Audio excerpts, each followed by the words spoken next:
Mga kababayan, humihingi ako ng paumanhin.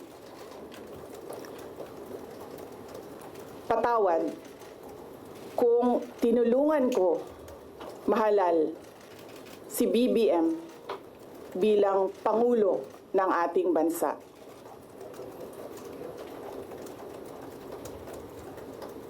Patawad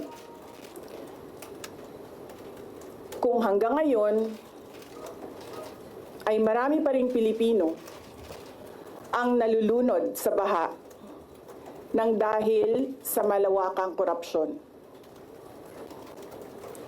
Patawad kung lantaran ang pang-aabuso ng ating mga institusyon para sa pansariling interes ng mga politiko.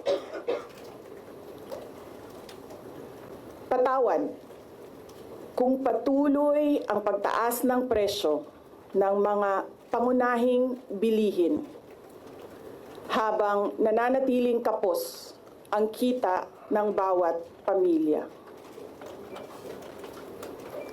Patawad kung wala man lang tayong tunay na seguridad sa pagkain. Patawad kung may nagkakasakit at binabawian bigla ng buhay dahil sa kakulangan ng maayos at epektibong healthcare system.